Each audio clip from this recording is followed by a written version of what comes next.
మన ప్రభువైన యేసుక్రీస్తు నామమున మీ అందరికీ శుభవందనాలండి. ఈరోజు దేవుని వాగ్దానం యోహాను రాసిన సువార్త 14వ అధ్యాయం 21వ వచనం. నా ఆజ్ఞలను అంగీకరించి వాటిని గైకొన్నవాడే నన్ను ప్రేమించువాడు.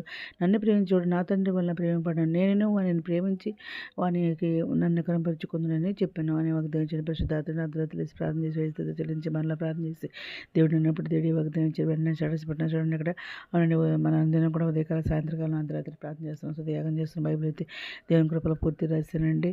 ఇంకా మరి ఉపవాస 40 రోజులు ఉపవాస ప్రార్థన చేస్తున్నాము కదండి. మరి ఇంకా దేవుడు విన్న వాటిని కన్న వాటిని నీతి రిమేలు అన్ని తెలియచేయమన్నారు కదండి. ప్రతి దినం కూడా అర్ధరాత్రి లేచి ప్రార్థన చేస్తే దేవుడు వాగ్దానం ఇస్తారు, దాన్ని నీటిలో పెడతారనమాట.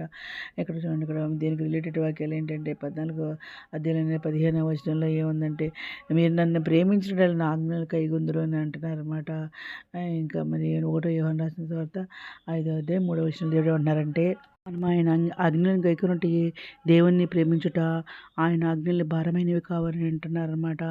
ఇంకా యోహాను సువార్త 14వ అధ్యాయం 22, 23వ వచనాలు, ఇస్కరియోతు కాని యూదా, ప్రభువా నీవు లోకమునకు కాక మాకు మాత్రమే నిన్ను నీవు కనపరుచుకుంటకేమీ సంభవించినని అడుగుగా, యేసు ఒకడు నన్ను ప్రేమించినట్లా వాడు నా మాట గైకొనెను, అప్పుడు నా తండ్రి వానిని ప్రేమించును, మేము వాని యొద్దకు వచ్చి వాని యొద్ద నివాసం చేతు అని అంటున్నారండి. ఇంకా యోహాను రాసిన సువార్త 17వ అధ్యాయము 21, 23వ వచనములో, మరియు నీవు నన్ను పంపితివి నీ లోకము నమ్మనట్లు తండ్రి నా యందు నీవును నీ యందును నేనును ఉన్నలాగున వారును మన యందు ఏకమై ఉండవలెనని వారి కొరకు మాత్రమే నేను ప్రార్థించడం లేదు.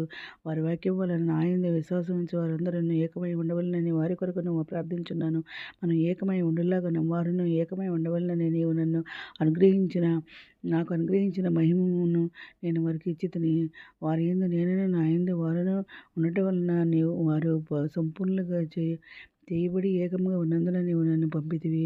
నీవు నన్ను ప్రేమించినట్టు వారిని కూడా ప్రేమించితివని లోకము తెలుసుకున్నట్లు నాకు అనుగ్రహించిన మహిమను వారికి ఇచ్చితిని అని చెప్పేసి ఇక్కడ దేవుడు మాట్లాడుతున్నారండి. ఇంకా యోహాను సువార్త 14వ అధ్యాయం 31వ వచనంలో దేవుడు ఏమంటున్నారంటే, అయినను నేను తండ్రిని ప్రేమించుచున్నానని లోకం తెలుసుకున్నట్లు తండ్రి నాకు ఆజ్ఞాపించినది నెరవేర్చుటకు నేను ఎలాగో చేయించున్నాను. లెండి ఇక్కడ నుండి వెళ్ళదామని చెప్పేసి ఇక దేవుడు మాట్లాడుతున్నారు. ఇంకా 1 యోహాను రాసిన పత్రిక 2వ అధ్యాయం 5వ వచనంలో, ఆయన వాక్యం ఎవడు గైకొనునో వానిలో దేవుని ప్రేమ నిజంగా పరిపూర్ణమాయను అని చెప్పేసి దేవుడు మాట్లాడుతున్నారండి.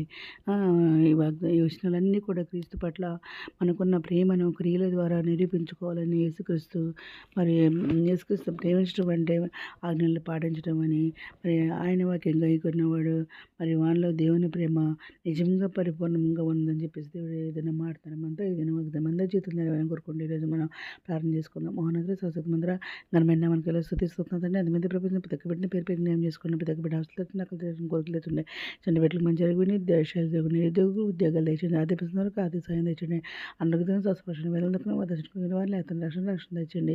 ఎవరిని బలపరిచిన ఎవరి కాలం మీ కాళ్ళబెట్టి కూర్చోపండి. మీ ప్రాణాన్ని మీరు ఇష్టండి. మీద చదువుబెట్టిన కూర్చోపని అతను ఉన్న బాగా తెచ్చిపోయి మా ప్రోపేరేషన్ యేసుక్రీస్తు ప్రస్తుతమైన ఉన్నాడు వీడుకొని ప్రార్థిస్తాం తండ్రి. ఆమె మీ అందిన ప్రార్థనలో మా కుటుంబం నుంచి కూడా ప్రేర్ చేయమని మనం చేసుకున్నాను. ప్రభు సేవలో మీ సోదరి. God bless you.